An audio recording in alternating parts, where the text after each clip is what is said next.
Conflicto rural. Los núcleos familiares enfrentados. Paranoia y psicosis. Humillación. Recelo. Resentimiento. Orgullo. Pólvora. Un pueblo cuyo eco sigue resonando casi 36 años después. Buenas tardes y sean bienvenidos una vez más a este podcast sobre mentes inconscientes. ¿Están intrigados por la historia que hoy se nos presenta? Pues aquí y ahora comienza esta historia. Hoy no viajaremos lejos, nos quedaremos en España, en un pueblo que guarda una herida que se hizo leyenda. Viajaremos en nuestro DeLorean hasta el pasado, hasta el año 1990, donde unos hermanos ciegos de furia pusieron fin a una rencilla entre familias enfrentadas. Os advierto de que lo que ocurrió aquella noche no fue solo un acto de violencia, fue la culminación de un relato emocional retroalimentado durante décadas. Acompañadme entonces hoy para explorar los motivos que llevaron a este crimen, en el que nos moveremos por una España hostil, de gente recia y dura, hasta alcanzar Puerto Urraco, provincia de Badajoz, Extremadura. El terror comenzó con un tiroteo deliberado atacando a un pueblo en plena noche. Agonía, incredulidad y sangre tillaron de miedo la calle principal de esta pequeña aldea, causando una herida imborrable. Para entender bien esta historia, primero debemos saber que nace de una herida antigua, casi telúrica, entre dos familias que compartían tierra, pasado y silencio. Los Izquierdo y los Cabanillas, los Patas Pelás y los Amadeos, habitantes de un pueblo pequeño donde cada gesto se magnifica y cada afrenta se recuerda durante generaciones. Es ahí cuando en una disputa por unas lindes durante los años 20 del siglo XX se transformó en algo mucho más profundo que un simple conflicto rural. Para los Izquierdo, perder aquellas tierras no significó solo un revés económico, sino un ultraje a su identidad. La humillación, cuando no se elabora, se convierte en un sedimento emocional que endurece el carácter y distorsiona la manera en que se perciben los conflictos. Con el paso de los años, dicha afrenta dejó de ser un hecho concreto para convertirse en un relato interno, casi mítico. Dentro de la familia de los Izquierdo, la idea de haber sido víctimas de la injusticia se transmitía como un legado. El rencor se volvió el lenguaje cotidiano, un prisma a través del cual se instaba a interpelar cualquier gesto, por inocuo que fuera, de los Cabanillas. En ese caldo de cultivo emocional, el enemigo dejó de ser un vecino con nombre y rostro para convertirse en una abstracción. Él, ellos. Y cuando el conflicto y las personas se deshumanizan tanto, la violencia empieza a escalar y tomar represalias parece una respuesta legítima ante cualquier ofensa. La ira, la venganza, la vigilancia extrema y la victimización forman parte del pan de cada día. ¿Qué queda entonces cuando la historia que te han contado es siempre, siempre, siempre, siempre la misma?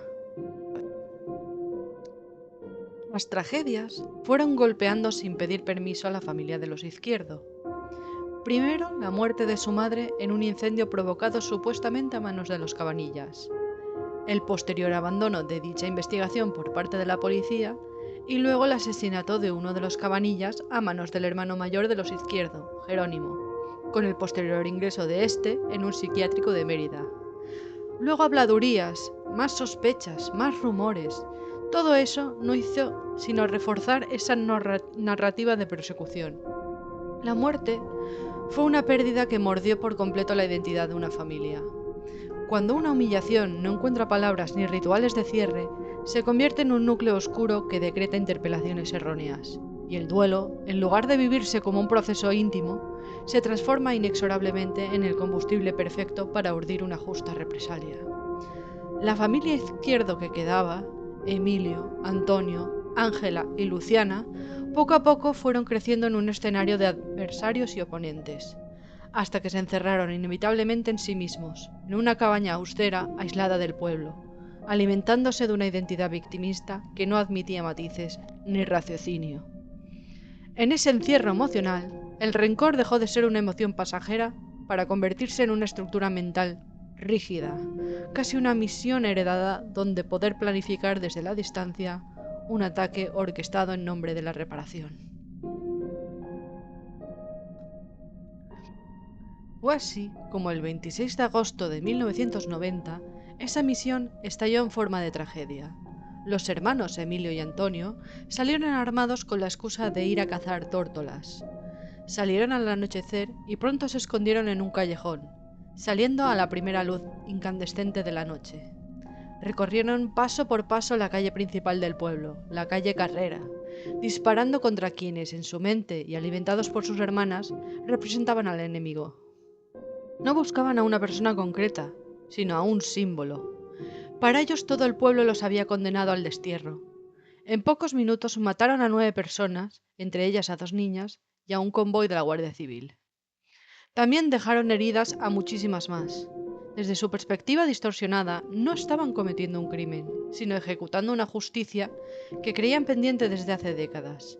La venganza, cuando se convierte en identidad, anula cualquier posibilidad de empatía. ¿Cómo se llega a creer que matar es restituir?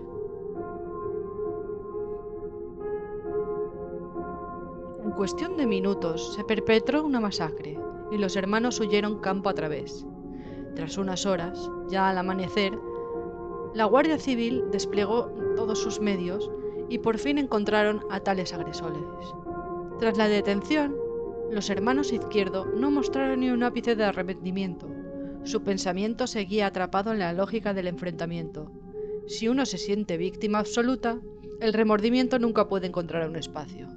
Sus hermanas, Luciana y Ángela, también marcadas por esa falsa visión del mundo, quedaron asociadas al caso como instigadoras morales del crimen.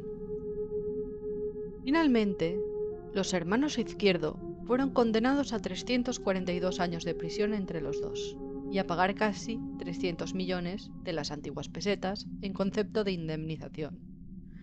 Por cada asesinato consumado, 26 años, 8 meses y un día. Por cada asesinato frustrado, agresión, 17 años, 4 meses y un día. La sentencia aplicó la eximente y completa de enajenación mental en el análisis, pero concluye que no eran enfermos mentales y que actuaron con alevosía y premeditación. Por ello fueron a prisión y no a un psiquiátrico. Por otro lado, las hermanas, como figuras de importante motivación, fueron imputadas como cooperantes necesarias y con el paso del tiempo fueron ingresadas en la misma institución en la que estuvo Jerónimo hasta el momento de su muerte.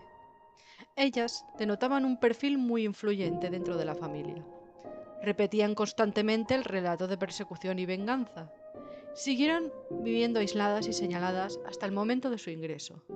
Alimentaban constantemente la idea de que los Cabanillas eran enemigos a destruir.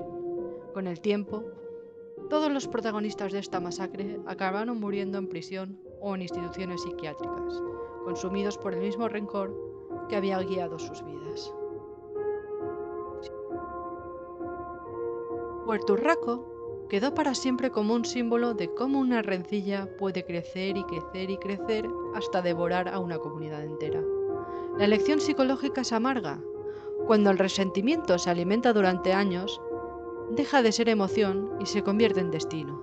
Y si en ese destino los otros dejan de considerarse humanos, la violencia se vuelve trágicamente irremediable. Desde entonces, Puerto Urraco ya no es solo un lugar en el mapa, es un espejo que nos interpela. Nos pregunta por aquellas heridas que heredamos, por las historias que repetimos y por las reparaciones que nunca hacemos. Si queremos evitar que una discordia se convierta en destino, debemos aprender a nombrar, a escuchar y a reparar. Esta es una historia de inquina, de la España profunda, convencida de haber sido traicionada. Una historia de un pueblo pequeño, donde nada crece fácilmente y nada se muere del todo. Y hasta aquí el caso criminal de hoy. Como siempre, seguiremos desgranando poco a poco los casos más oscuros de la Crónica Negra, sus localizaciones, sus protagonistas y sus mentes inconscientes. Vayan en paz.